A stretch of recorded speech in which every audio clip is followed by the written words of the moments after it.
welcome to Mind and Money Matters Show. Master the Science of Business Media Networks.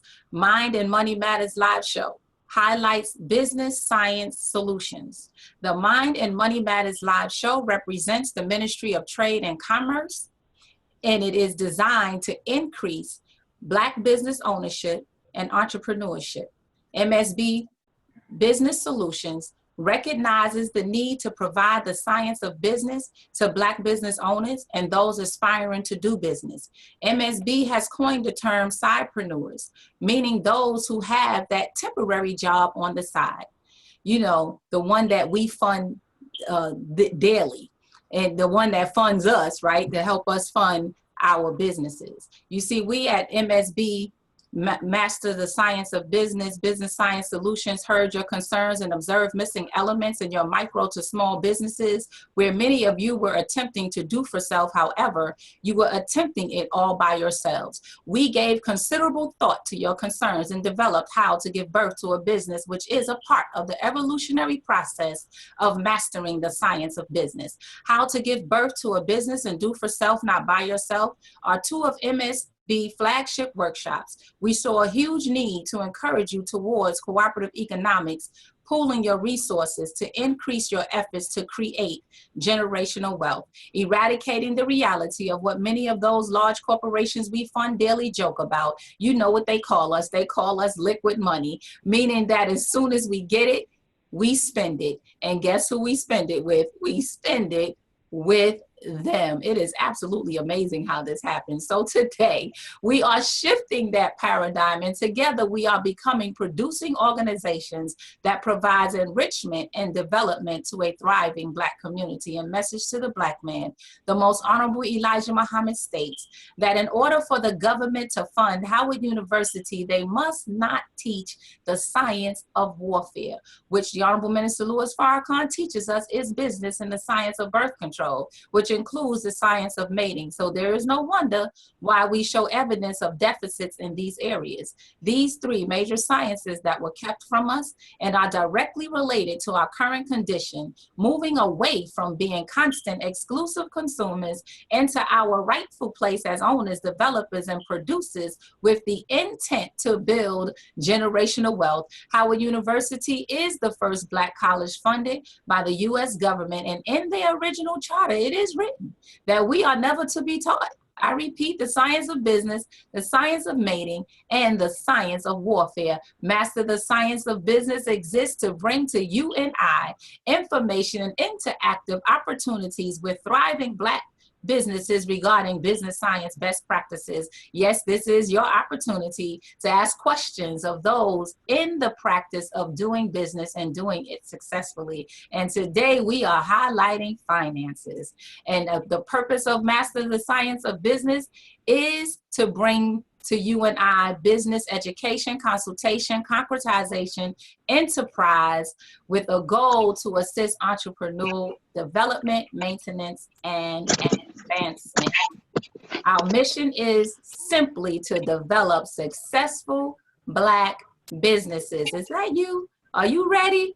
We are ready to get into this show. We have objectives and goals. Our objective is to increase Black business ownership and entrepreneurship. Our goal is to educate Black people on the science of business, so we will no longer have that excuse, I just did not know.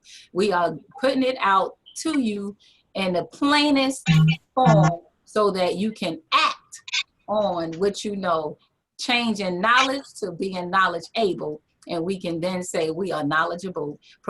We provide Master the Science of Business, best business practices across multiple industries. We highlight, recognize, and exemplary manifestation of Master the Science of Business best practices called MSB Picks of the month and year. So we're looking forward to having our pick for the month of May. This is something new that we're starting. We're going to have a business pick, best practice business of the month, and you are going to vote. So let us know who is your best business that you would like to have highlighted on MSB Best Practices Pick of the Month.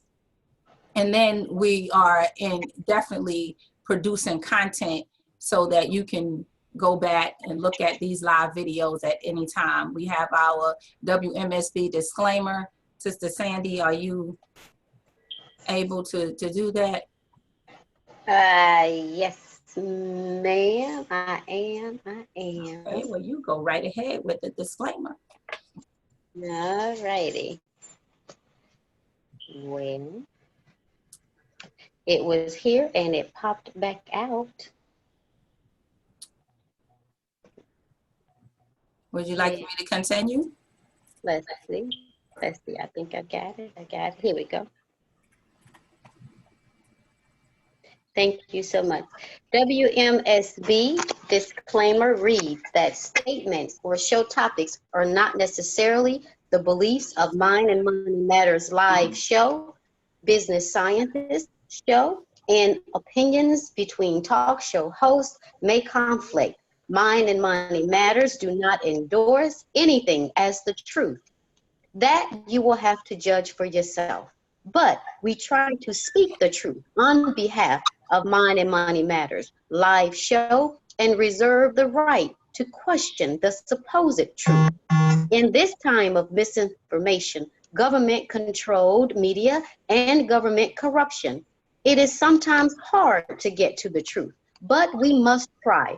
It is not our intention to libel, discriminate, make hate, or annoy anyone. We believe that it is our constitutional First Amendment right of free speech to voice our opinions and our duty to the Constitution and country to expose the truth.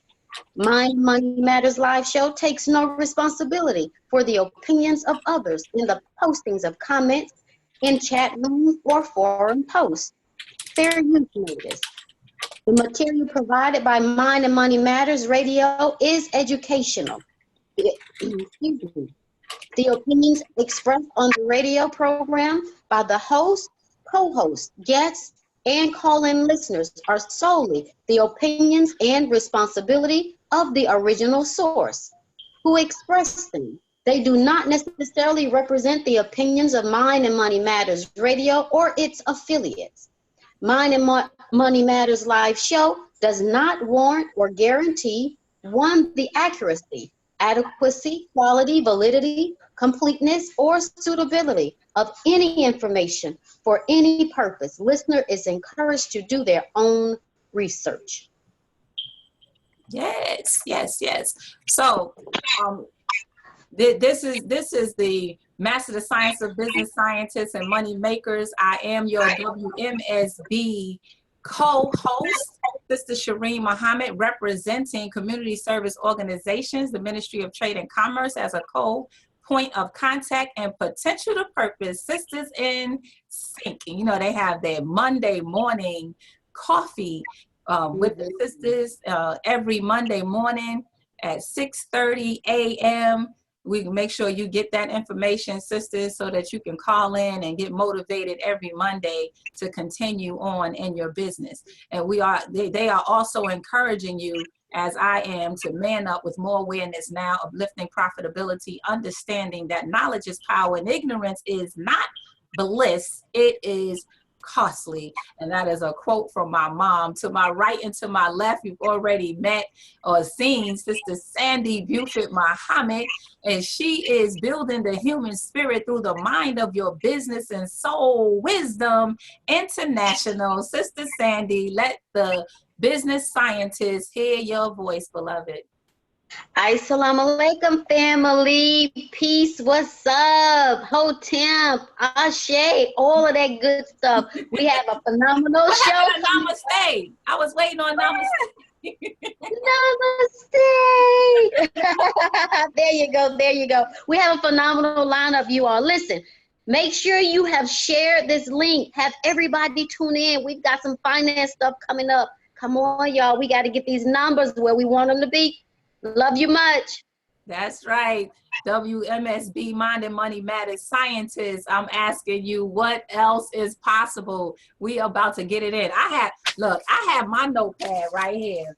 And I say, yes. It says, today is my greatest adventure. Today is my greatest adventure. So I take notes each and every week And Yes, I yes. strive to implement from all the wisdom that I hear each and every week. This is my classroom, and you are invited to join in. And I'm glad that you are here and watching. Brother Jahi, you know, he is who we call Mr. Communicator. We love to refer to him. He calls himself Mr. Communicator, and he is that, but we refer to him as the historian, the human GPS fact finder, personnel organizer, and trainer. He is the creator and founder of Proper Propaganda Promotions and Follow Worldwide seminars and training. He is Brother Jahi, our very own logo file, the lover of words. Make sure you have your pen and your pad. There is something about writing things down. Write it down. Mm. I know we Yes, have our yes. electronic devices. You know, I have one too. My son had me, I guess, upgrade to an iPhone. I don't know. The jury's still out. I think, you know, I like the Android better, but neither one of them are paying me. So whatever. You know what? Do y'all have an advice? Is it a black-owned company? Let me know. Maybe we can get our own thing going. But anyway, Brother Jahi, Mr. Communicator Muhammad, come on in with the Falah worldwide word on the block. Assalamu alaikum. Walaikum Walaikum salam. salam. I did all of that hyping, yelling up and down. I was almost out of my seat. And you come in like, Well, Walaikum I, salam. what What's you up think, with you the Oriental that? Lord Farrakhan or something? What's going on? I am striving to represent a civilized man, so for me to be hollering and screaming, Okay.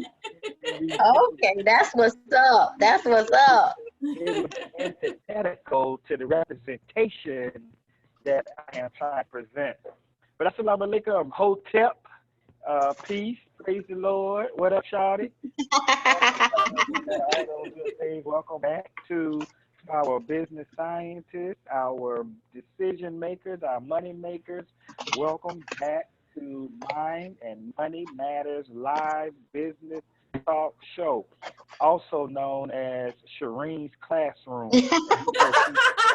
so, so make sure you have your notepad. I too have my big black book to take notes in, to write my thoughts and notes and all this dynamic information for you. Before we get started, as always, in this segment dealing with the word on the street from Falah Worldwide, I wasn't able to be on last week. Well, I did make a brief appearance, but make sure you get your latest issues of the Final Call newspaper. This one right here, you must get. You know, we talk about there's unfortunately, a lot of tragedies going on, but this is from week before last. We had a young sister out of New York City that was found dismembered in a park.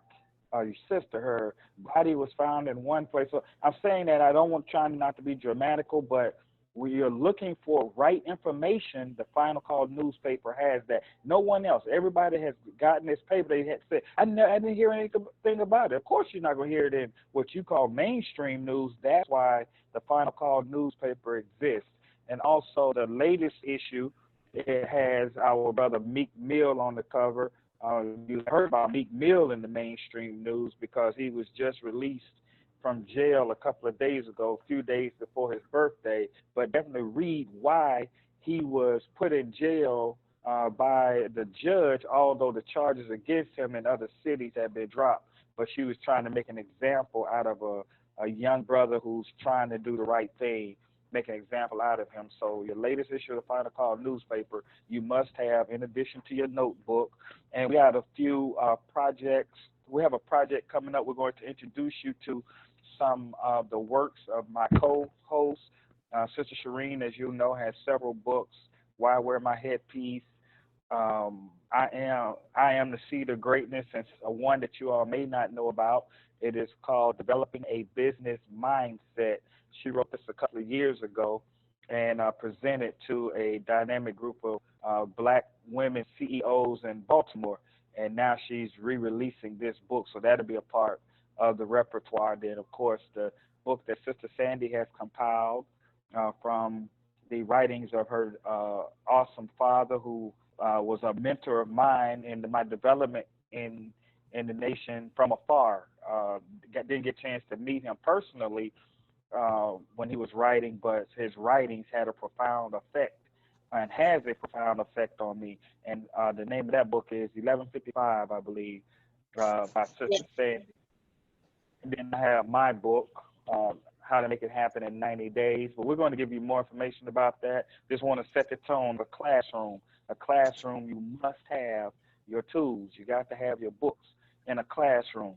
So this month, the month of May, we chose the month of May, we being Sister Sandy Buford Muhammad and Sister Shireen Muhammad and myself, as we were going through our calendar every month, we want to highlight one of the 9 ministries. Take ministries to run a government. And Honorable Minister Louis Farrakhan advanced these ministries to us in 2005 at the 10-year anniversary of the Million Man March. And we serve as the points of contact for the Ministry of Trade and Commerce in Atlanta, Georgia, from Muhammad Mosque number 15. It's not exclusive to Muslims. You can be of any religious, philosophical, economic persuasion that you wish. We want your help so that we can design the economic program that we need as a community to move forward. So let me read to you the definition of, or what the purpose of the Ministry of Trade and Commerce is.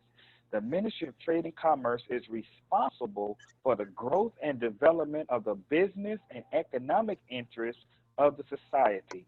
This ministry is dynamic in nature, relying on the input of consultants with expertise and success in business and economics. It analyzes the economic state of the community and develops programs and policies for growth and stability on the basis of the needs of the community. It translates skills, talents, and interests of the community into viable revenue, one of my favorite words in the dictionary, revenue streams, and works with the Ministry of Education to encourage entrepreneurship. So that is the basis of why we started this program, Mind and Money Matters, live business talk show. And to that, I need to read to you from Message to the Black Man, because this is where the impetus of all this, where this comes from, something that the Honorable Elijah Muhammad wrote and was published in Message to the Black Man in 1965. You hear us reference every week, page 174. That's the backdrop of what we do. So I'm reading from page 195 today in Message to the Black Man, and the paragraph reads, it's under the section called A Sound Economic Plan. And Honorable Elijah Muhammad writes, the first step the so-called Negro wage earners should take is to spend only when necessary and according to your income. They should save as much of their salary as possible, whether it's weekly, biweekly, or monthly. We, as wage earners, should always plan to save something from whatever we are paid. Do not become extravagant spenders like the rich who own the country and everything in it. It is sheer ignorance for us to try to compete in luxury with the owners.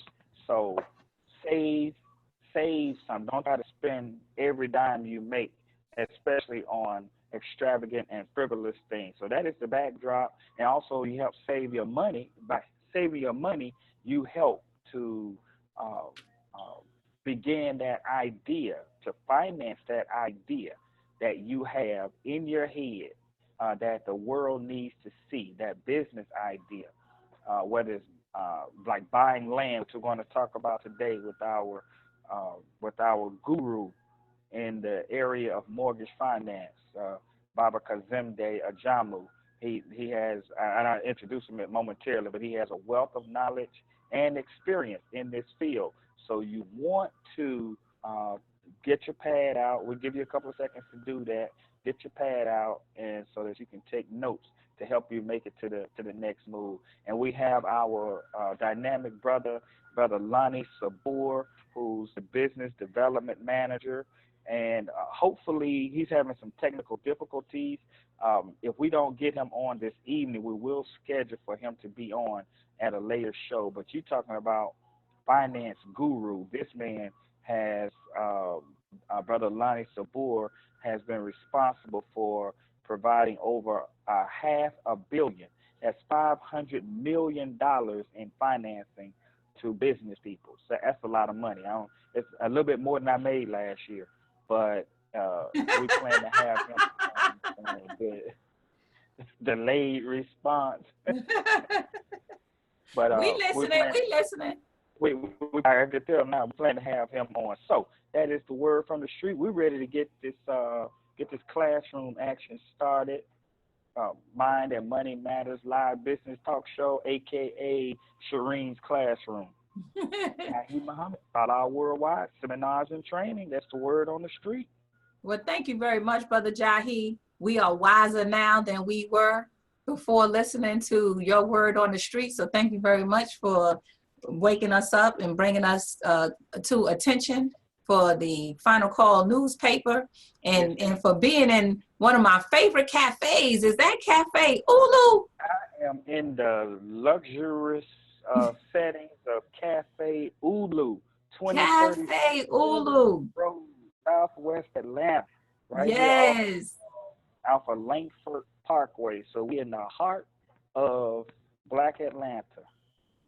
Wonderful, wonderful. I mean, I've had several drinks there. All of them have been delicious. They have the chai tea. I'm not a coffee drinker, so I'm gonna let the coffee drinker speak on the coffee. He's taking a sip right now. They didn't see you. You have to do that again because since I had it on voice activation, they didn't see the little sip. How they doing the commercials? Right. Yeah.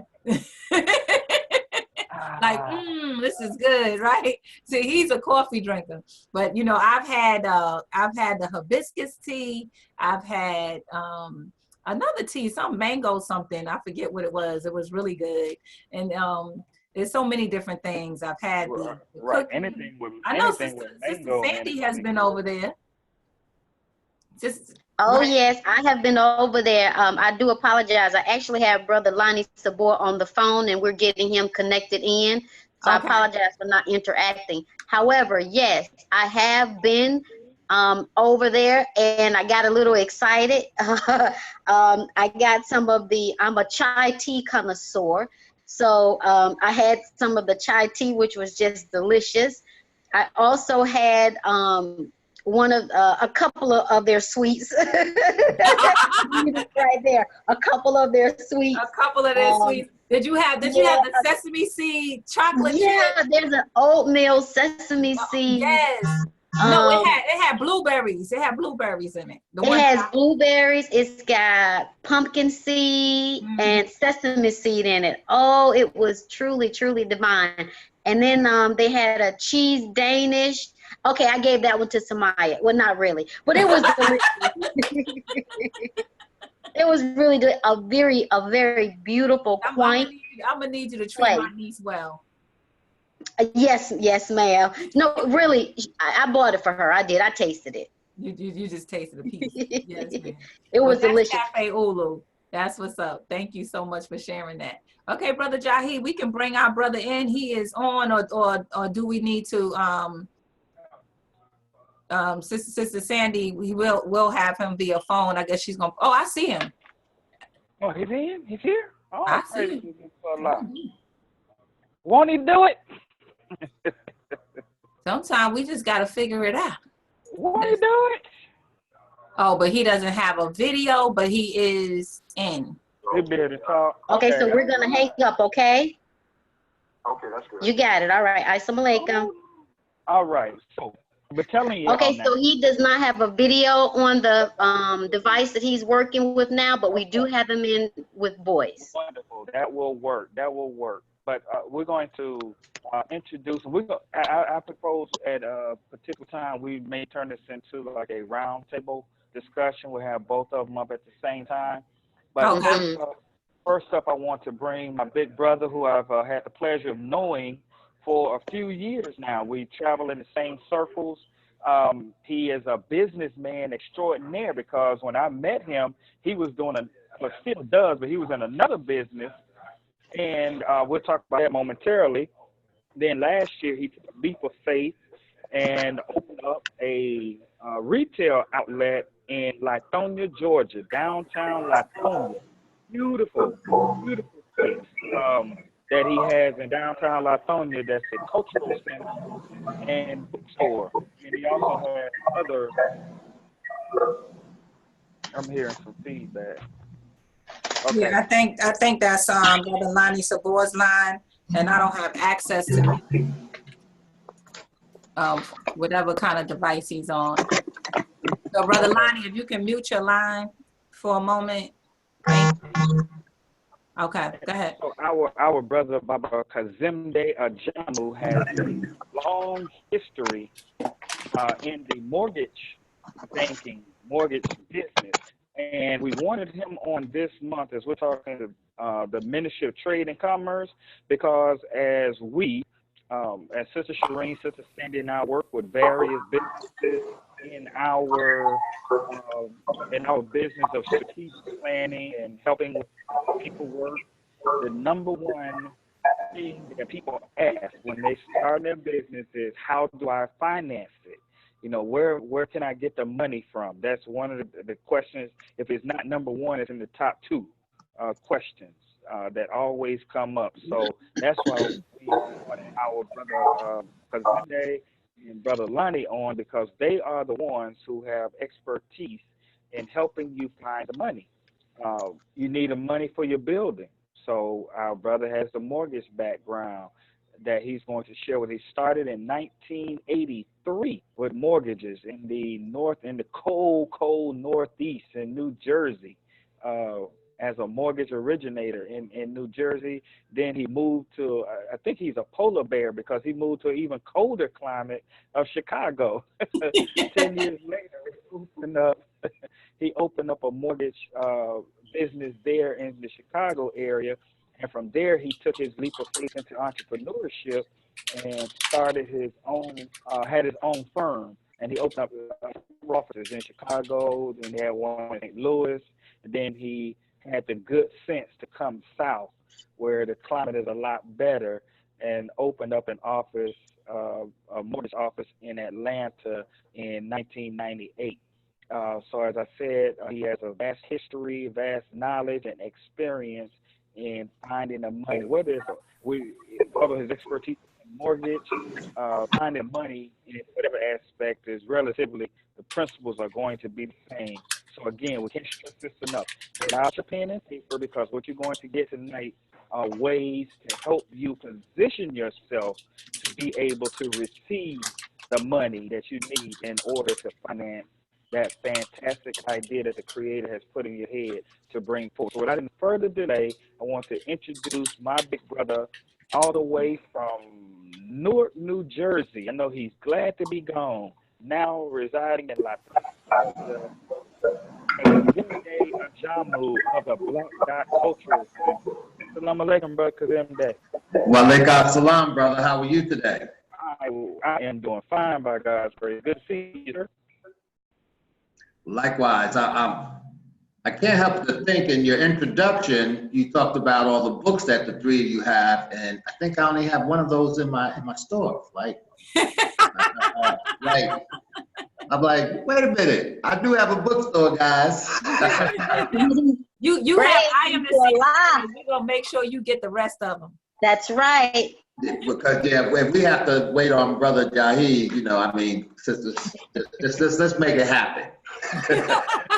He said 90 days. He's giving it. He gives us 90 days. Is that what it is? Okay. I help you make it happen in 90 days. Yes, well, thank you, sir, for taking the time out of your schedule to be on with us. A couple of things I want to let the audience know as we're discussing, as we're talking, is that you do have a retail outlet, a dynamic place for trade and commerce. That's one of the reasons why we have you on as well. A bookstore, but you have so much more than books. You have clothing, you have apparel, you have personal care items, and things like that. So that spot is not just a bookstore only. And also you have an event coming up You always have events going on out there, which is fantastic. But you have an event coming up this weekend specifically that we want you to talk about. But as we talk about trade and commerce, Baba Kazemde, now you going those of you who may not be familiar with the language, I address him.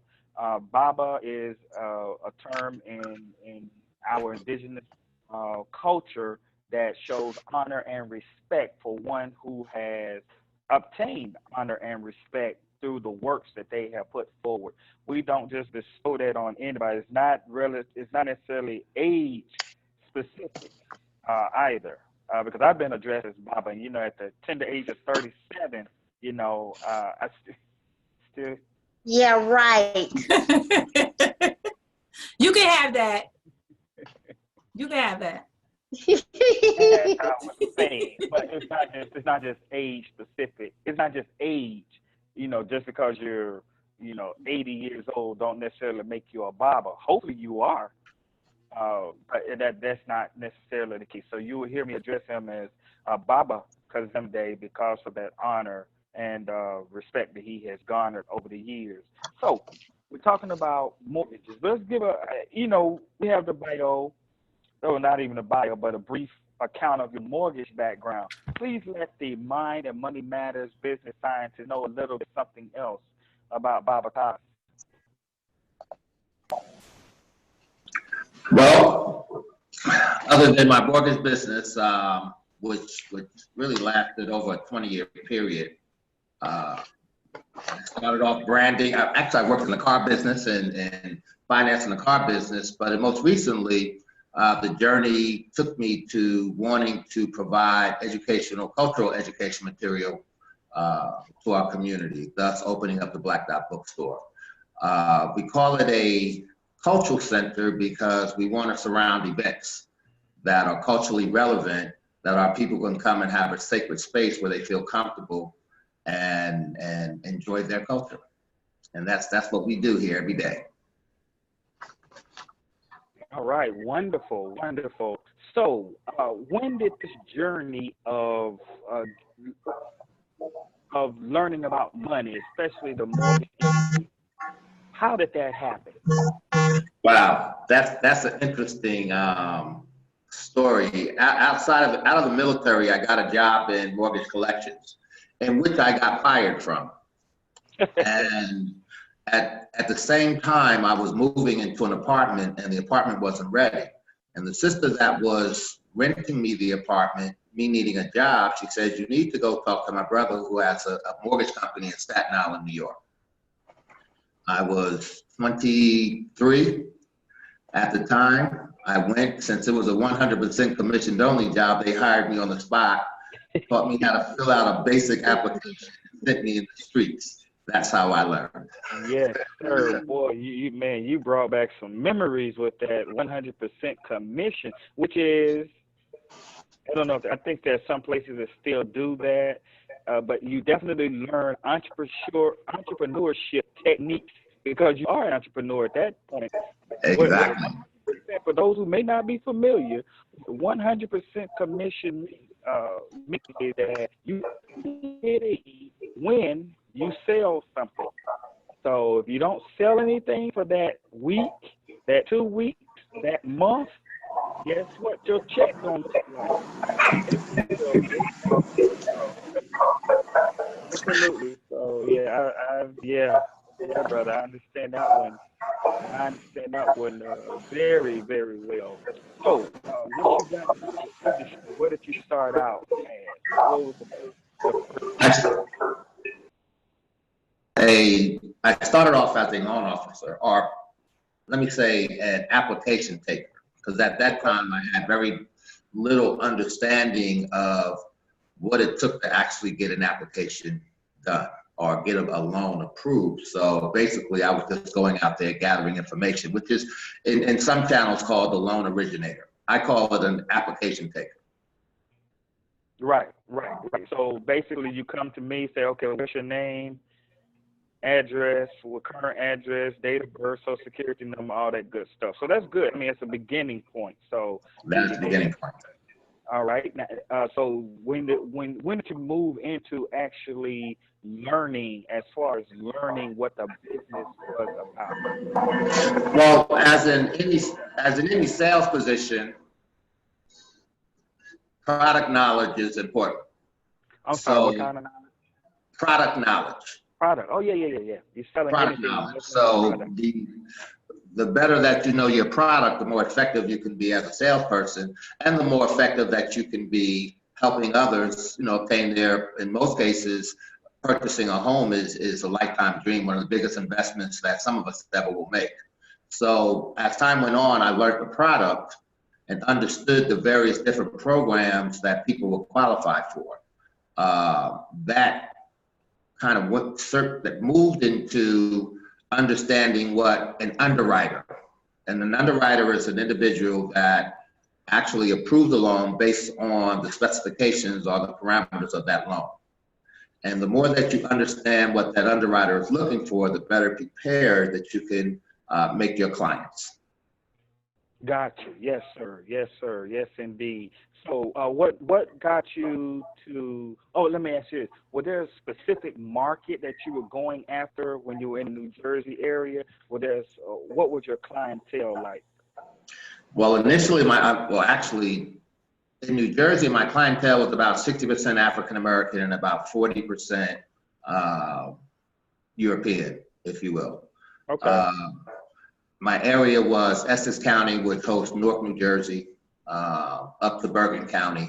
And I don't know how familiar you are with New Jersey, but from Bergen County, which is where Teaneck and Inglewood is, down through Union County, where Elizabeth, Plainfield, where I'm from, basically. So that was my territory. Okay. And marketing. See, as entrepreneurs, we have this discussion all the time, Sister Shireen, Sister Sandy, and myself. Marketing, what you do. How did you get the word out to the people that eventually became your customers, or that you wanted to be your customers? What were some of the techniques used to get the word out? Now that's an interesting conversation, because at that time there really wasn't a budget to do. There was no budget to do radio, TV. We certainly didn't have the internet back in the 80s. So you went door to door. You went to real estate offices, and you walked in and you sold your services to real estate agents in hopes that they will have a prospective client that needs to get pre-qualified. So it was really it was groundwork, just street work, just getting out there every single day. I used to have a 10-4-1 rule. For every 10 real estate agents that I speak to, 4 will listen and 1 will ultimately give me some business. And those averages work in any sales position. Those averages will always work out. Right. Absolutely. So it's part of what is called the law of large numbers. So obviously, the more people you talk to, but it's also for those that are in sales, which everybody is, no matter what it is that you're doing, you're in sales. It's your closing ratio. How many people do I need to talk to? When I was in car sales in another lifetime, I knew out of every 4 people I talked to, 1 I would close. Yes. Meaning I would get them to sign a dotted line. Now, where the tricky part came was in their financing, whether or not they were able to purchase. Yes. Closing ratio, as far as getting finance and things like that, those numbers look. That means I have to talk to even more people in of that ratio. So you must know your numbers in your business. How many people do you need to get to?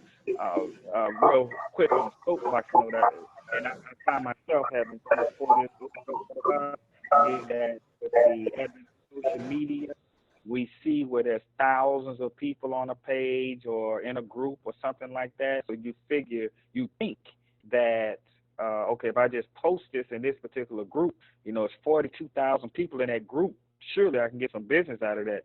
But what you forget is that, or don't realize, is that of those people in that group, with the algorithm of social media, only 5 to 7% of the people are even going to see that post. So that brings it down. Then you got to, of that number, you have to post, you have to make sure that people see it at least 5 to 8 times, that any message has 5 to 8 impressions before it even gets into the to the subconscious mind. You know, before I even think about thinking about it, I need to see it 5 to 8 times. So that means you got to do it over and over and over and over and over and over and over and over again. So with social media, we're thinking that, okay, everybody's seeing it, but everybody is not seeing it. So we forget about the physical contact, the hand to hand, the face to face, knocking on doors, actually seeing people and talking to people in person. So those are some strategies too that we are realizing. Yes, social media is a good tool, but it's not the end all be all. So what made you move out of the New Jersey area and go to Chicago to open up a business in Chicago? Well, am I mute? Okay. I was, after originating, and then I went to work for a company called Hudson Mortgage Company, in which they hired me as a closing department director. And being a closing department director, I got to learn the whole back end of the industry, from what happens to that loan once it closes. After I went on to set up 3 or 4 different other small mortgage brokers, and then I was looking for an executive position and went to an executive search firm to take that position. And although I didn't get hired through there, I got some great wisdom. And the individual at the time said to me that he had actually left New Jersey, went to California, gained some experience, and when he came back, he was executive level material. So I opted to go to Chicago. God. And I went to, instead of going to California, I went to Chicago, worked as a loan officer, and then I got an opportunity to purchase what's called a net branch, which is, for all practical purposes, it's like a franchise. Gotcha. You own and operate your branch, and you use the net worth of home office, which ultimately ended up buying home office and opening up an office in St. Louis in '94 and an office in Atlanta in 1998.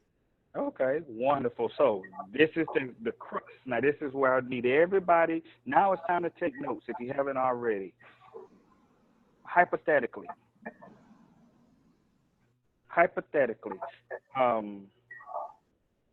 I got my eye on this $500,000 building, right? $500,000 building. I want to purchase it. My income producing power is at about $60,000-$70,000. What can you do for me? How can I position myself to purchase that $500,000 building?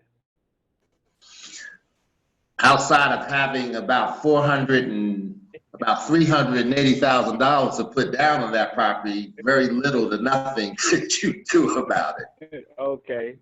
All right. So what does one need to do to position themselves to go after a certain amount of money? I don't want to put a number on it, but my point is that all of us, a lot of us, I can't say all, haven't met everybody, but a lot of people that we encounter, you know, the amount of money that's needed in order to fulfill a particular vision, we may be a long way from it. That's why we have to borrow it. So what does one have to do?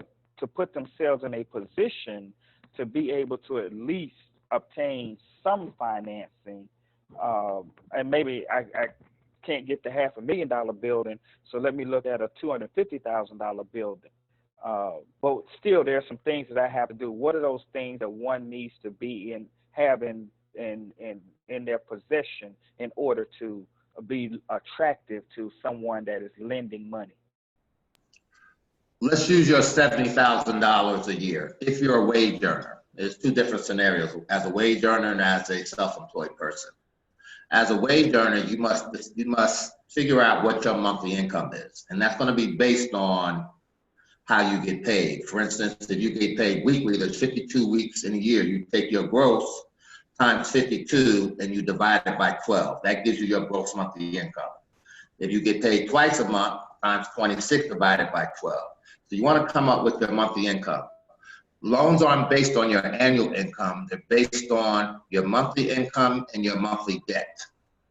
It's called a debt to income ratio.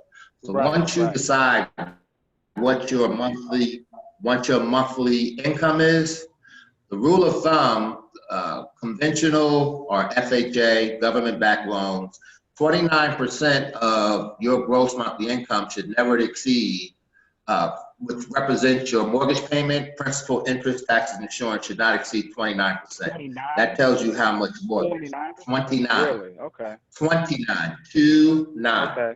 Okay. Then you add your debts, your monthly recurring debts, installment, car loans, credit cards. I'm not talking about utilities or rent, but you add those debts to your new monthly payment, and that should not exceed 41% of your monthly income. So that's how you decide what type of payment you qualify for. So a lender, or there's all kind of mortgage calculators that's online. You can go on any mortgage calculator, and a $1,200 a month payment may equate to a $140,000 house. Okay. So you can figure out, that's just one aspect. From, if you're a self-employed person, you have to have 2 years tax returns, and what we're doing is we're averaging your annual and then dividing it by 24 months in order to come up with your gross monthly income. Okay. So for all you self-employed people who, like all of us like to do, hide our money, and do that and want to be a homeowner at the same time. Okay. Well, Okay. right. But what about a few years ago, before we all got bamboozled with the housing scandal of 2007, 2008, where what were they called? Ninja loans. Now they've repackaged it under the what's the name of the bill, under the, is it Dodd-Frank? The Dodd-Frank Act? But they've repackaged it and they've given it another name. So and those products were specifically, or not specifically, but mainly for people that could not prove their income. Would you have, what familiarity do you have with that? They were called subprime loans, or primarily non-conforming loans. Non-conforming loans could be jumbo, or it can be what they currently call non-prime. Now, where the mistake took place in the industry prior to 2008 is a no income or no asset verification loan could be predicated on a credit score of 520, basically. And if you know anything about credit scores, that's not a good credit score. And they will allow you up to 100% financing. So imagine that scenario that you spoke about earlier. You make $70,000 a year and you want to buy a $500,000 house. Mm-hmm. Well, in 2007, you could purchase that $500,000 house primarily at 100% financing, a house that you know you can't afford, period. Mm-hmm. And that home will end up in foreclosure at some point. Right. Today, even though they brought those loans back, you have to have an equity position. You got to have 10, 15, and 20% down. So you have an equity stake in that business, in that loan. So anytime that you have that stake, anytime you have an equity position, you're not going to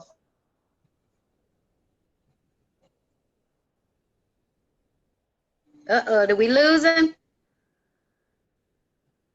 The internet got him. We don't hear you, Sister Shireen. I had muted my line. I wasn't sure where the feedback is coming from, but it's actually coming from his. That was some phenomenal information that he was. He's back. He got to repeat that. Right. Okay. We lost you, brother. Talking about when they brought back that no access, no the non-performing loan, right? Yeah, they brought it back, but you now have to have an equity, and that's where you cut off at. Right. I hear you. Can you hear me? We hear you now. Sir. Can you hear me? Yes, sir. Yes. Hello? Yes. We can hear you. Basically, what they've done is they attached it. First of all, you got to have a higher credit score, number one. Number two, you have to have down payment. With a 620 credit score, between 620 and we lost them again. Mm-hmm. Maybe the internet. So let's do this, because I know our dear brother has been patiently waiting as Baba Kaz. Baba Kaz, go ahead and I'm find not that. sure. It's probably the You're back. internet. And everybody in Lithonia is getting on the internet right now, and it's slowing your speed down.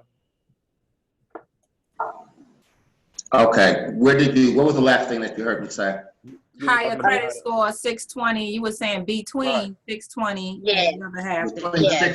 Between 620 and 680, you have to have 20% down. Okay. 680 and above, you have to have 10% down. Okay. So Right. yes, those loans are back, but you have to have a stake in getting those payments. And they also can go as low as 500 credit scores, but you have to have 25 to 30% down.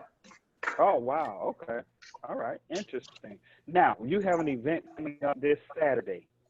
Please give us, number one, information about how people can contact you, where they can see you live and in person, and your event this weekend. Well, they can always find me at Black Dot Cultural Center and Bookstore. I'm on Facebook under that same handle and Instagram, or you can just come by 6984 Main Street in Lithonia and pay us a visit. I'm willing and ready to sit down with anyone. After this weekend, we have a financial symposium, which primarily, I'm not in the mortgage industry anymore, but what I'm here to do is to educate our people on what it takes to get a mortgage. Because you have mostly real estate courses and seminars out here, and everybody's talking about building wealth through real estate. And that is an actual great place to build wealth, but nobody is teaching us what we have to do in order to put ourselves in a position. Not only put ourselves in a position, but know you more, the better that you do. So we won't get hoodwinked into the no income, no asset loans with a 1-year arm that has a 5% cap. So every year your interest rate will lose at 5%. You know, because that's not a good product. But that's not a good product at all. For the mortgage broker, though, that was a fantastic product. Oh, yes, because they were making plenty of money. I didn't understand it. Coming out of Chicago, primarily I did mostly FHA loans, which is a controlled loan. A conforming loan is controlled. There's certain parameters, only so much that you can do into that subprime loan that allow for the loan officer or broker to make goo gobs of money on it. It wasn't about serving you, it was about how much money can I make. So I would take someone that qualifies for an FHA loan and I would put them in a subprime loan. Okay. Just so I could make 10%. Gotcha. Oh, you of make the loan amount. Of the loan amount. See how crazy that was. So what is the incentive to do an FHA? Is there an incentive? Is it smaller? I always thought it was I'm saying because it was government backed. I'm saying as a broker, is there an incentive to do an FHA? It was an incentive for me because coming up in the mortgage business, there wasn't a lot of black loan officers in the 80s and 90s. And it was difficult for our people because at that time you had to put at least 10% down to get a basic Fannie or Freddie loan. FHA allowed for a 3% down mortgage payment or 3.5%, depending on how you look at it. And the credit requirements wasn't as tough as conventional financing. So if that home fell within those loan limits, then you push people to an FHA mortgage. And I was happy with making 1% on a loan versus making 4 or 5% on a non-conforming loan. Why? Because it was important to me that I helped you realize your dream of homeownership. So you get it in numbers. I don't have to make all my money with one person. You make your money by serving people, word of mouth, and in quantity. And that's what the advantage of FHA was for me. Gotcha. Fantastic. Please, are you able to stick around for a few more minutes? Yes. Okay, because I want to bring up our next guest. I don't know if you've met Brother Lonnie yet, but this is definitely a brother that I would suggest you connect with as well. He has a book on money. But I am honored and pleased to okay. coming in and out. I have as a guest our brother Lonnie Sabur. Lonnie has been how do I want to put this? Every time we reach out to him, he always is available. 5 years ago, I don't know if Sister Shireen remembers this. It was 5 years ago. Our first incarnation of this Mind and Money Matters live business talk show was a teleconference that we called Interactive Business. Interactive business communication or something like that. Symposium, right? Interactive business symposium. That was birthed in Cafe 26. Interactive business. That was birthed in Cafe 26, which was owned by two sisters of 26, and there is 19 of them. It was 19 of them living at the time. I'm not sure the numbers now, of the same mother and father. Right. They are known as the Loftons. I think they make up all of Atlanta. Yeah, but it was in Cafe 26 that we came up with that idea, because I was like, it has to be interactive. We need to act. People, I need help. I can't learn unless my hands is touching it. So that's how we got the interactive, which evolved into the Master the Science of Business. Yes. Right. And Brother Lonnie was our very, very first guest. He was our very first guest on that program. And every time we need him, reach out to him, and he make himself available. What I really endear about this brother, in addition to that, is that he has a 40-plus year commitment to the community here in Atlanta. He hails from Chicago, Illinois, but he came to Atlanta to go to school at, I think, it was Clark College at the time. I don't remember if it was, he'll clarify for, but it was in the AU Center. At that time, both schools had not merged. It was either Clark College or Atlanta University. And it had to have been Clark, because I went to Clark College. And I'm a young girl. That's true. But he accepted his own when he came to Atlanta, and he came into the ranks of the Nation of Islam under the Southern Regional leadership of Minister Abdul Rahman Muhammad, the Rock of the South. And because of his finance background of what he was doing in school, Minister Rahman made him the business manager for the Southern region. So he was in charge of all of the businesses that the Nation of Islam owned at that time. He'll give us that history, but that catapulted him to, after the Honorable Elijah Muhammad departed, that catapulted him into what he's doing now, that background. And I'm repeating what he tells every audience that I've ever heard him speak about. He talks about that training that he got in that position in the Nation of Islam. And for close to 40 years now, he has been with what is now called Invest Atlanta. It has gone through a few name changes. It was Atlanta Development Authority. Now it is Invest Atlanta, and the position that he holds is Director of Business Development. So he consciously looks for businesses in our community to help finance. So, again, bring out your pen and paper, because you definitely want to get this information. We had the opportunity to see him present a couple of weeks ago, and he had a room full of people, room full of folk coming to get information. So now what we going to do with it? But please welcome our brother Lonnie Sabur. Salam alaikum, brother Lonnie. Are you there? He is here. I just need you to unmute, beloved. Brother Lonnie, if you can hear, unmute. Sister Sandy, if you can communicate. Okay, there he is. He's unmuted, so we should be able to hear him. All right, brother Lonnie, can you hear us now? Can you hear us, Brother Lonnie? I see him. I do see him. He's in, and he is not muted.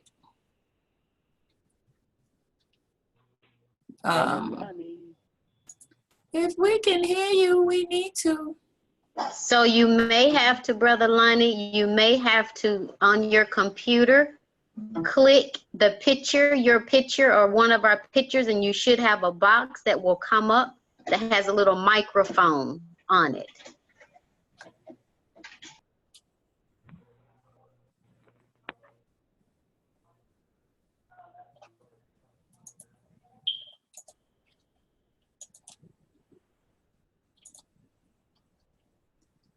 Well, while we waiting for Brother Lonnie to come back in, I certainly learned a lot. You know, I've purchased a home before. I didn't know now, right? what the factors were. Okay. Appreciate it. Appreciate it. Brother Jahi, you speaking with him? Yeah. Did you reach him? It sounded like he was speaking to him, or speaking with him, I should say. Oh, I apologize. I was actually talking to Brother Ken. He's gonna leave the coffee shop open for me till the show.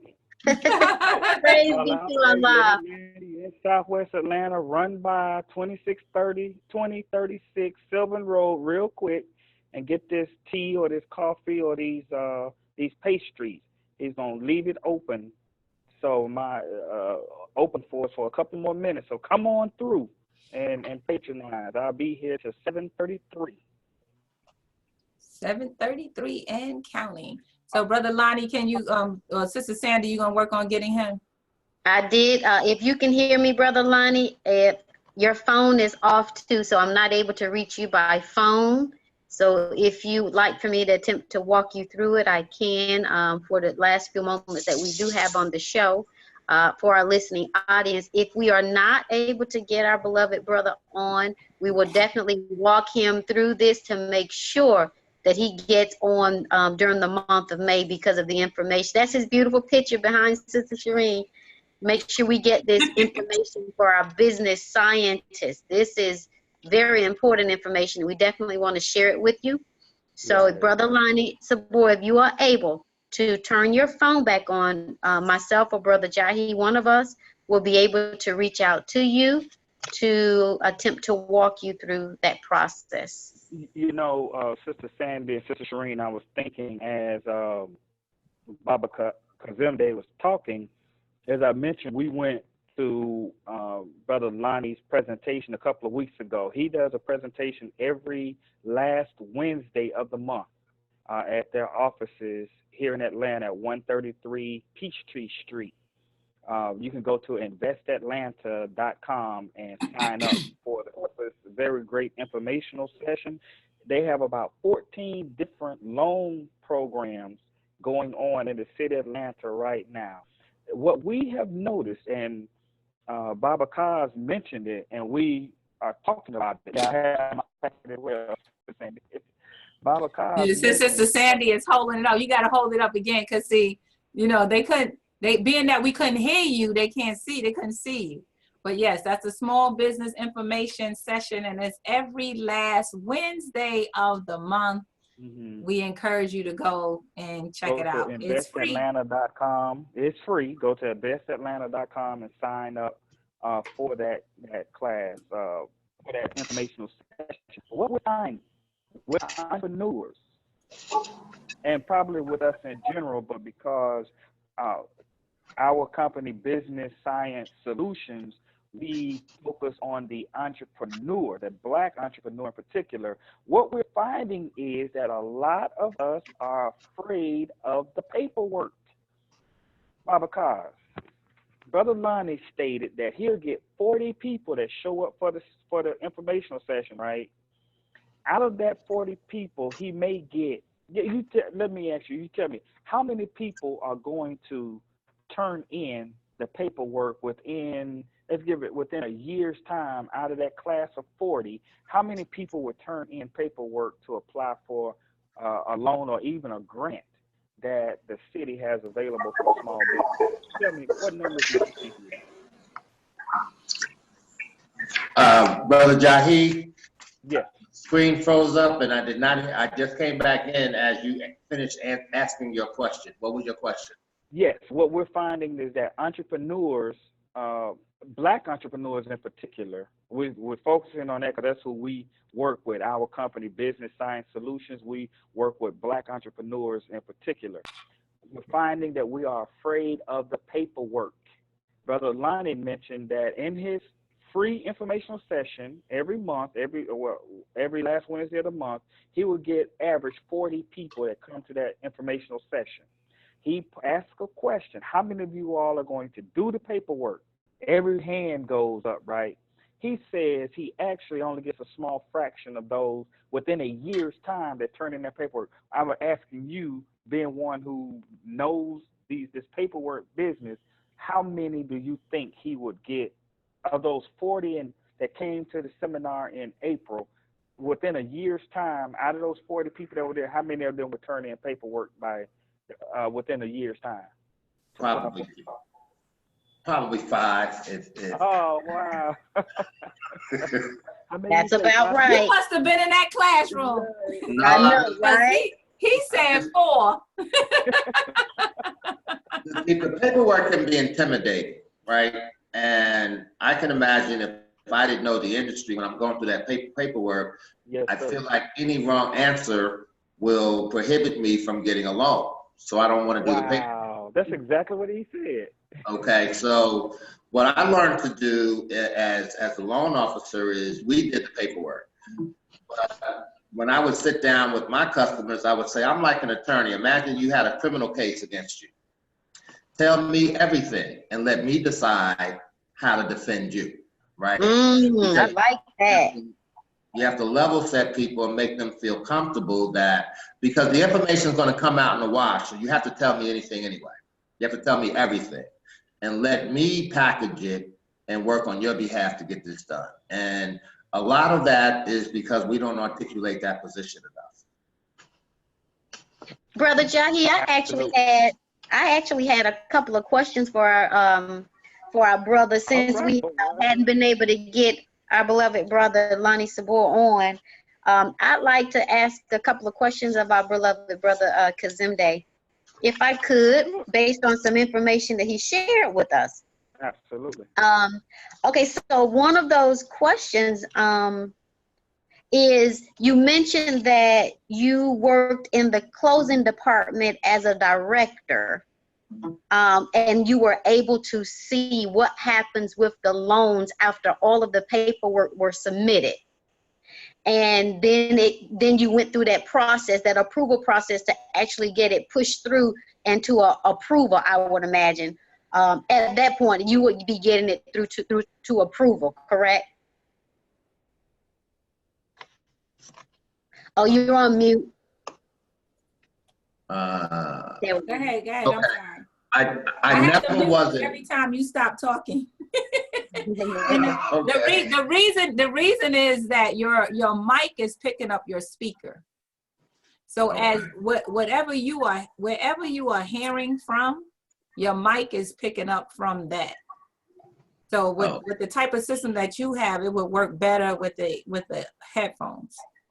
Okay, I'll remember that if there's right. next time. So, but since we didn't cover that, I have to be on point to click each time you speak and not speak, to mute and unmute. Yes. And I have a headset. It's just it's in the front. I didn't know. Oh, no, you want to that's run and get it? Okay. You can get your headset. That'll make it sound better. Yes, sir. I can go get it. Give me one moment. Yes, sir. Yes, sir. So you know what? I just think that this is a very interesting conversation, Sister Sandy and Brother Jahi, yes. because I didn't really take into consideration what the numbers were and why. Like why did I have to put 10% down versus 5% versus 20%? Yes. Absolutely. But that's coming from the actual credit score. And when you know that, you can work on putting your credit score in a better position. And that's actually the question that I was actually leading into, with him having an opportunity of having work behind the scenes. Right. Wouldn't it be wonderful to curtail? Oh, there he is. He's back. He's back. But he got to plug it in. Yeah, Let's give him a yeah. chance to I hook don't it want up. to repeat it. I want him to be able to hear what I was saying. I didn't want him to. I don't want to, have it Right. So repetitive. but Okay. you can just Yes. in general text. Okay, he's Okay. there. Yes. He's back. Praise be to Allah. Okay. Awesome. Can you hear us? Okay. I hear you perfectly. And Perfect. now Oh there's no more feedback. yes. I could be Phenomenal. twins. I could be twins with you and put my headpiece on or my headpiece is on. But I could put my headphones on just so you won't feel like you by yourself. There you go. There we go. Okay. So brother Kazemde, and we have a few more moments left on. So we were talking about I was asking the question of you of whether or not you had the ability working behind the scenes, if as a part of that role you would be approving or making sure the approval process and those applying for home ownership loans, those applications would be pushed through. Is that the part that you worked in behind the scenes, or is it something else? It's a little something different because I didn't underwrite. Underwriting, an underwriter is the process in which a loan gets approved. Yes, sir. Based on a set of what we would call conditions. Yes, sir. So once that loan is approved, it comes to the closing department. Okay, I see. So at that point, everything was in place. You were just making sure that whenever it's finalized, every dot is dotted and every T is crossed. That's the part. Yes. Okay. All right. So then, go ahead. So then, Sister Shireen, what we were talking about then just a second ago, as Sister Shireen was sharing when you stepped away, a lot of times when we're going to the table for a closing, we're just told you have to have 10%, you got to have 20%, however, we're never told why, really. Yes. With you having that experience as a part of the work that you do you go through this process of explaining to people, first thing first, let's look at your credit report, let's see where you stand, and then let's build from there. Oh my God. See, Sister Shireen, see how much more beneficial this is for those who are aspiring to have property ownership. Okay, good. So we gonna recount. You have a workshop that's coming up there at your location. What's the date of your workshop? Saturday, May the 12th.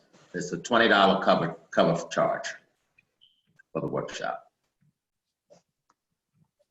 And do they go to your website to register? How does that work? No, they go to, because it's Exodus House, which is the incubator program, is the company that is hosting it and asked me to be a part of the symposium. So if you bear with me one moment, I can let you know what the website is where they can register. Just give me a sec here. I should have been prepared for that. My apologies. Oh, no. Yes, sir. That was just something that I thought our listening audience would definitely be able to benefit from. And while you're looking for that, you gave some, you found it. Oh. Yes. It's wealthconference.biz, www.wealthconference.biz, B-I-Z. Great. And and then the location and all of that we can get once we register. And it starts at what time? 7 p.m.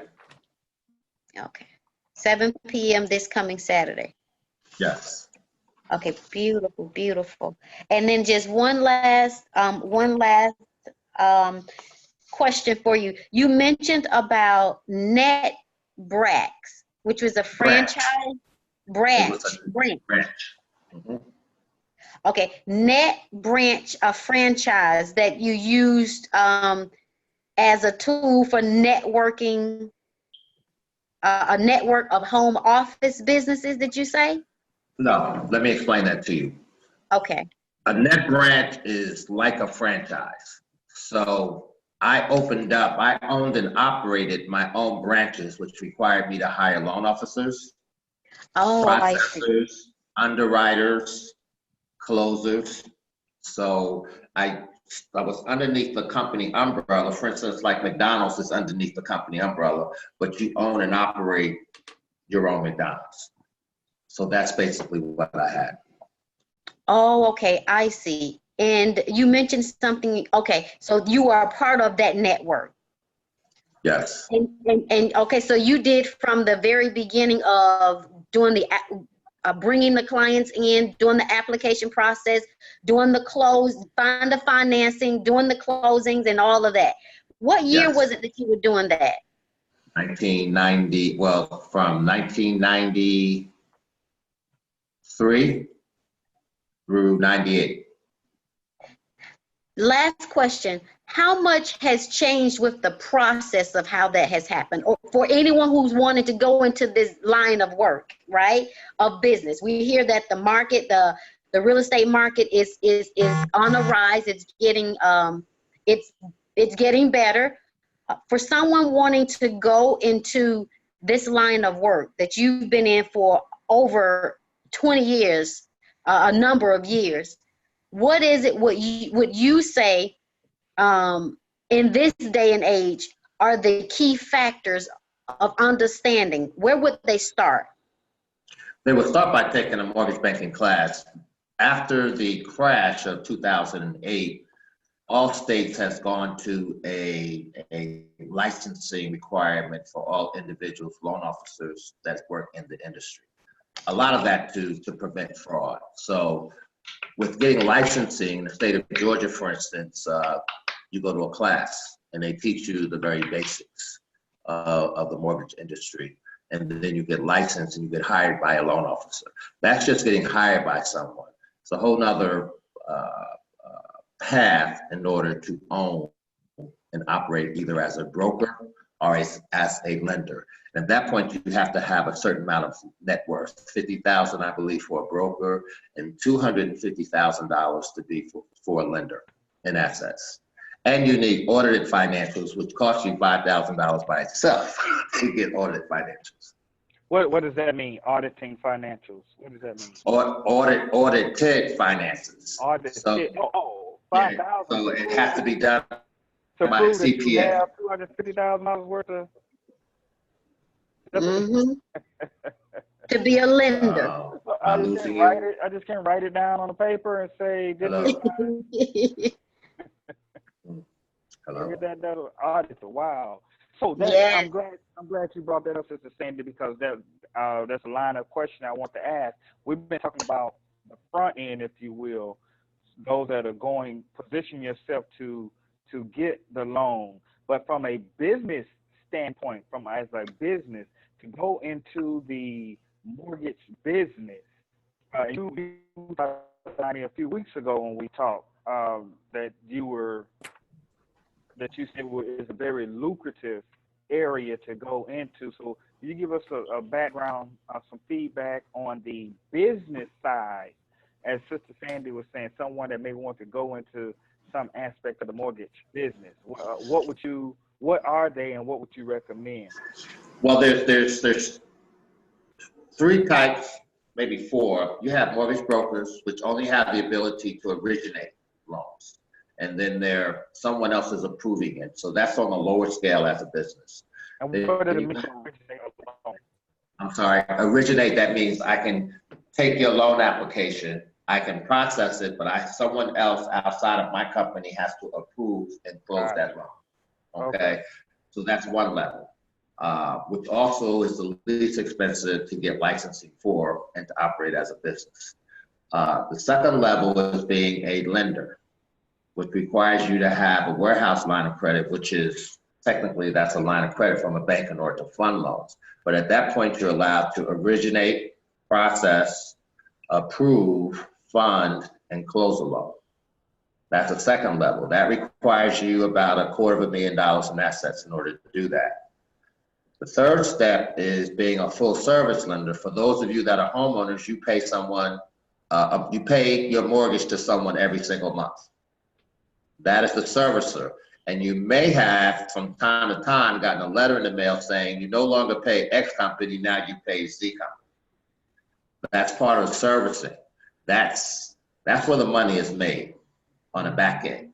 So that's something entirely different, because what you're doing is you're purchasing, or you have the purchasing power or leverage where you're buying millions of dollars in a portfolio of loans that you're actually servicing each and every single month. What I mean by servicing is, once I receive your payment, I have a tax escrow, I have a insurance escrow, I have to track all these things, track whether or not you make a payment, send principal, the principal where it's supposed to go, the interest where it's supposed to go, and have my spread in the middle. So when you get to be a full service lender, you don't have to be a commercial bank in order to do that. But that's where the money is being made, when you're actually servicing loans yourself. That sounds real complicated. That's probably why it is. So give us an idea, I don't know, say typical, but a portfolio size. You mentioned millions. How much would it cost us to purchase a portfolio that's worth, let's say, $5 million? And what kind of money can we make out of that portfolio?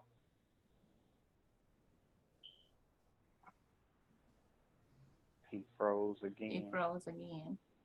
Well, you know what? This is what I'm thinking. And Sandy is muted. You're talking and you're muted.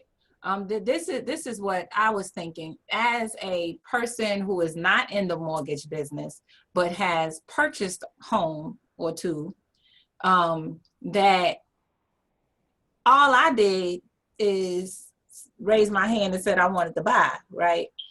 And now I'm sitting here thinking how ludicrous this was to even sit down at a table to sign for a $200, $250 mortgage and not be educated. It made me think about, the slogan that a company used to use back in the day. I don't know if I say it, if you remember this company. I see him. Right. But no, listen, there was a company that would say an educated consumer is our best customer. Remember that? That was it, right? And that's because if you were educated on retail garments and clothing, right, you would know that they had name brand clothing at a much lower price. If it was such and such, if it was $100 at Saks Fifth Avenue, you get it for $25 at Sims, because you were educated, you would hurry up and buy it, right? So now I'm just thinking, as a consumer, which most of us are, to walk in the door and not take a class on understanding mortgages, that would actually wipe away a lot of the fears that we would have in potential future businesses, as we're looking at purchasing now for income as opposed to just residential, right? So you want to look at a property to purchase for income. So I would like to know, is there a different ratio spread with purchasing? Because one of the things I hear often is this going to be your primary residence, right? So I've only purchased a home to live in. So they always ask, is this your primary residence? So if it's not your primary residence, then what are the requirements? Are they different? Like if I want to get a rental property. They are different. They are different. The down payment requirements are different, usually larger.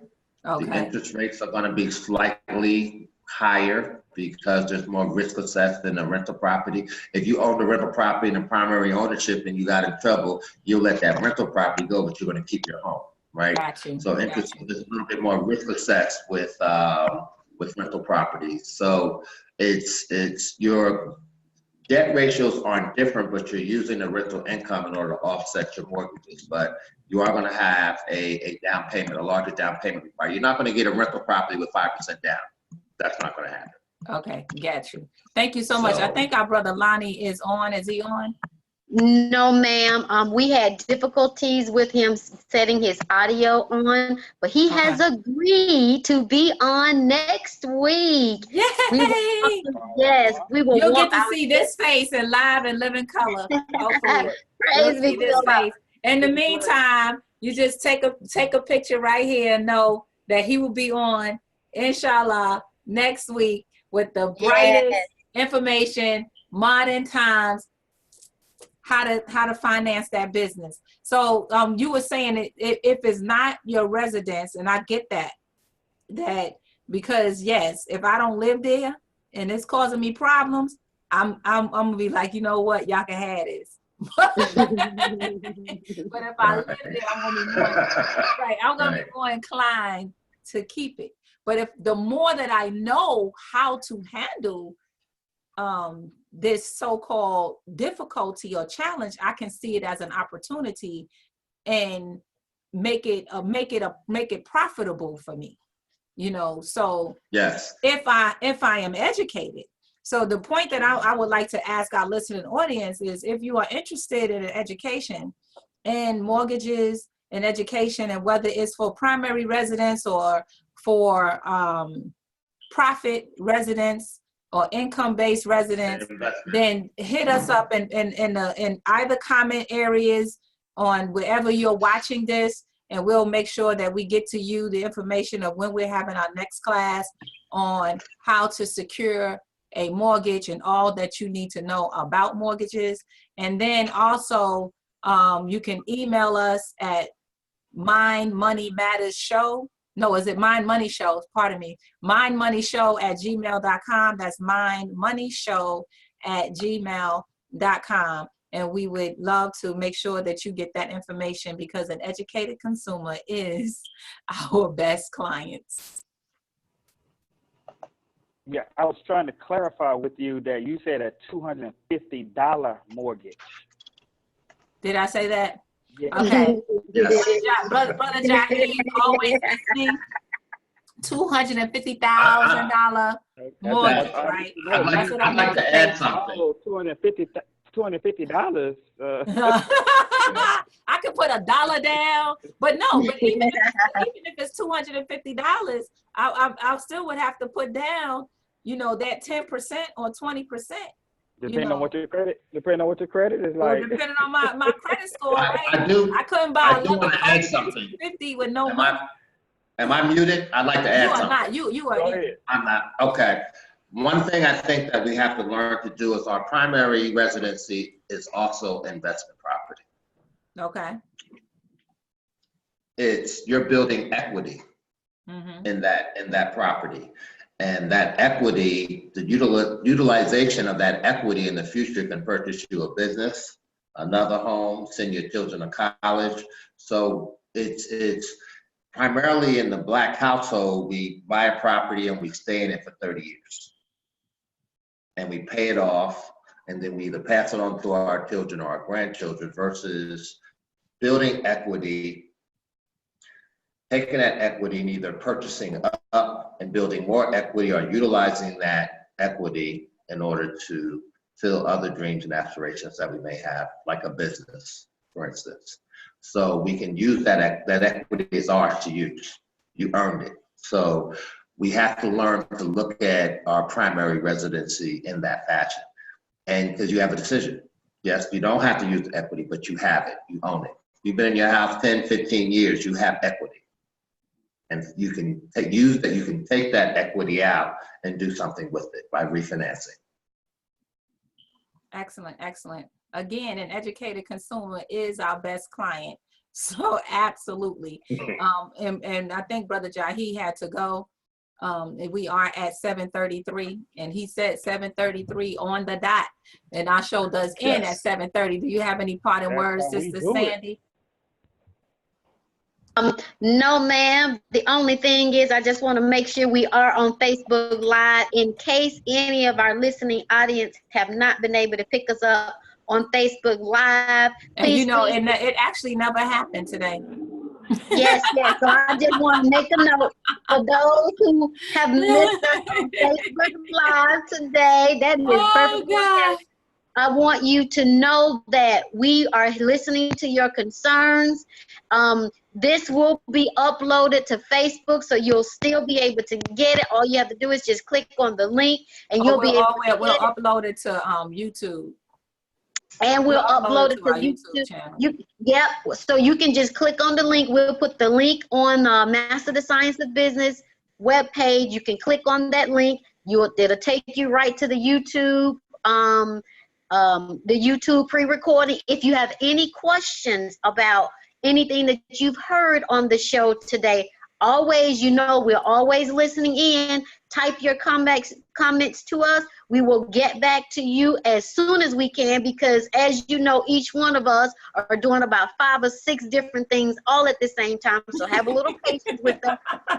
We will make sure that we get back in touch with you. We have upcoming workshops. As Brother Jahi is always telling you, we will keep you tuned. And we decided for this weekend, we're going to do it again, y'all, the team building workshop. So please, please make sure you stay tuned. You do not want to miss the special. We got some exciting stuff. Brother Jahi talked about that at the beginning of the show. We have this wonderful package with all of our work products in it, the books, and we even got some consultation that's coming with that. So make sure you stay tuned in for the exciting stuff that we have coming up.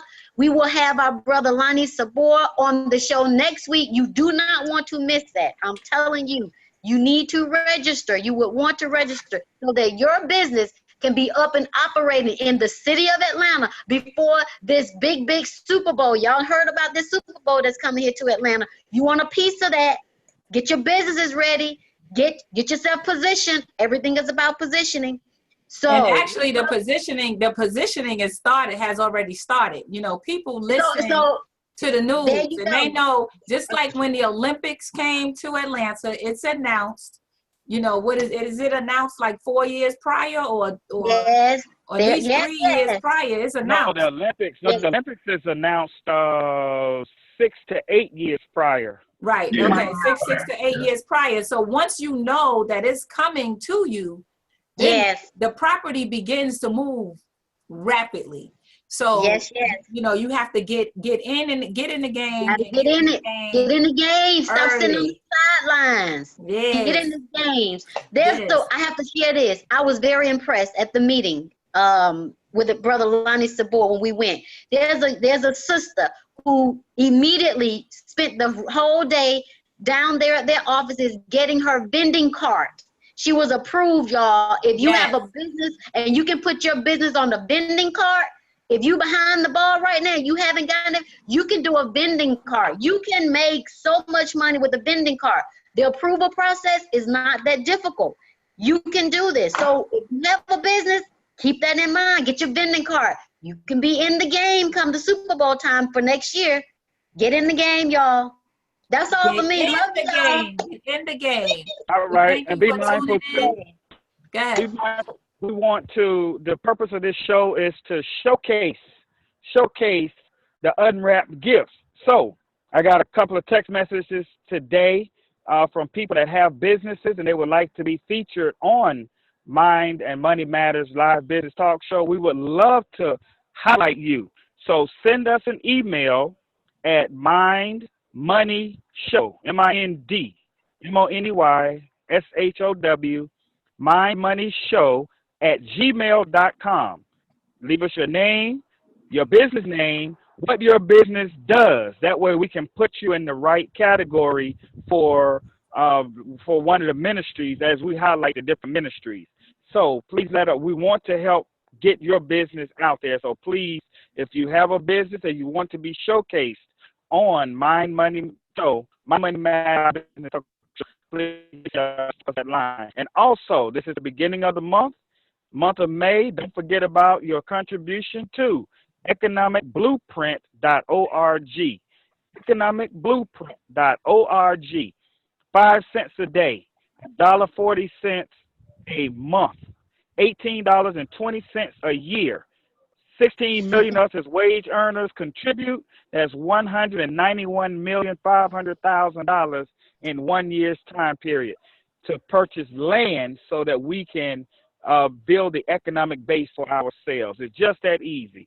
A nickel a day. Economicblueprint.org. And as Sister Sandy said, make sure you go to our Facebook page, which is Mind and Money Matters Show. Mind and Money Matters on Facebook. We will have this posted on that page, as well as upcoming events. Baba Kaz's event, we will have a flyer up on it, and our YouTube channel where you can see this is Business Science on YouTube. YouTube.com/Business Science. The YouTube posting will be up later on today. So that's it for now. We about to wrap this up. Thank you all for tuning in. Oh, I must give If you can give brother Kazemde's Black Dot Bookstore the address once again, so everyone can know where they can the find Black him. Dot Cultural Center and Bookstore in downtown Lithonia, right before you hit that railroad track. Right before you go to the railroad track, look to your left, and it's right there. And I want to give a shout out to Mrs. Elizabeth Omalami, the CEO of Hosea Feed the Hungry, also known as Hosea Helps. She's listening in on the call. We will have her as a guest very soon. She's a world-renowned actress. You may see her on some upcoming shows. What's the name of that show? That Ava DuVernay show? Queen Sugar. We may see her on some upcoming episodes of Queen Sugar, a new season. But we have events coming up with Hosea Helps, which all of us are volunteers for Hosea Help. But she's listening in. Want to give Mrs. Omalami a shout out. Dynamic businesswoman. And Mr. Omalani is on the show right now. Saints and Sinners, right? Saints and Sinners every Sunday. That's right. You can That's see, right. Mr. Omalami, Mr. Afemo Omalami, two of my favorite, one of my favorite couples, and two of my favorite people in the whole wide world. But we want to thank all of you. But you know, we cannot. We have to say this: Happy birthday to the Honorable Mr. Louis Farrakhan, because when we yes, his birthday would have passed. So May 11th is his birthday, and we are gifting him with the Savior's Day gift. That's up until May 11th, you can make your contributions to the Savior's Day gift at the Nations program. If you don't have a Nations program, where can they make a contribution? We could put a link up. We'll put a link up on our page. Science of Business. We'll put the link up on Master of Science of Business so that you can make a contribution to the Honorable Minister Louis Farrakhan for his many years of service since 1955, since the time he stood up. He came out as a soldier. 85 years old. Word bond. That's right. He made his word bond. He promised that he would take the teachings of the most honorable Elijah Muhammad to every nook and cranny. And he has done that and continues to do that. He deserves any and everything that we can afford. You know, we're making a sacrifice right now, y'all. Making a sacrifice. So make sure that you make your contribution to the Honorable Minister Louis Farrakhan. If you see anyone's link up to ask for a contribution, make that contribution so that you can go down in history as supporting the man while he is still among us. You know, many of us talk about, we would have done this if we were dead. You know, if I was dead at the time of Jesus, I would have been the one. I wouldn't have been Judas. I would have lined up with. Let's see what you're gonna do today. Show us. Let your money today speak for itself, because this will say what you would have done is what you are doing today. That's right. The minister will be 85 years old. 85 years young. Our age. Come on now. Right. But yes, in the meantime, if you don't have the direct link, you need one of us to come and pick up your check or your cash or swipe your credit card. Please give us a call at 404-438-3156, and we will have a receipt for you. Or you can make your check payable to Savior's Day Gift 2018. I'm sorry, 2018. Savior's Day Gift 2018. It goes directly. None of us, we don't get a percentage or none of that good stuff. None of that. It goes directly to the man of God, because guess what he does? He takes it and supports a whole lot of people. Let me say this before we go real quick. There was a post that Brother Brother Willie in New Orleans. Brother Willie is a student minister in New Orleans. He talked about being out on the street in the community a few days ago, and this brother came up to him. The brother is not in the nation, but the brother came up to him and told him how during Katrina, you all remember Katrina, 2005, where they blew up the levee and flooded the area where all the black people were? Well, the brother said that the Honorable Minister Louis Farrakhan offered for him to live in his house in Chicago. Wow. This brother's not in the quote unquote in the Nation of Islam. This was a brother in New Orleans that the minister reached out to, and there's several of them like that. But the brother said, because he still smokes and drinks and stuff like that, he did not want to be disrespectful to the minister by coming living in his house. So he respectfully declined. But the Honorable Minister Louis Farrakhan paid the rent for this brother and his family for a whole year. And that's only one that you have gotten. But that's only one that you have gotten a testimony. That's right. Right. But that's what we're talking about. Some people are like, well, he did take care of the believers from mosque number 4, from the mosque down there. All of them received some aid. But the reason why we're bringing this up is that's what your contribution goes to. It's not just frivolous spending. It is to help. The minister has buried so many people, leaders and people that we don't know and don't know, the ones that people call their names and want to show again, give them respect, but when they passed, their family didn't have life insurance policies. Their family couldn't bury them. The Honorable Minister Louis Farrakhan did it. So that's where these funds go. That's why we are talking about this like we are. So again, I would look forward to you helping him help us. That's our spiel from Master Science of Business, because he is the reason why he gave us the foresight to do this, to help ourselves so we can help our community. So having said that, it's time for me to get to FOI class. I'm running a little late, but it's been a pleasure. Thank everyone for tuning in. We look forward to seeing you next week. We'll also have our sister Anissa Muhammad, who's our social media director for Master Science of Business, and Sister Janaya X, who also writes for the Final Call. They will be our guests as well next week. So again, if you have a business that you want to showcase on My Money Matters live show, please send us an email. And we know that it is coming up festival time. If you all didn't know, all three of us have pretty good skills on the mic. We've hosted events in the past. If you need an MC, you need MCs.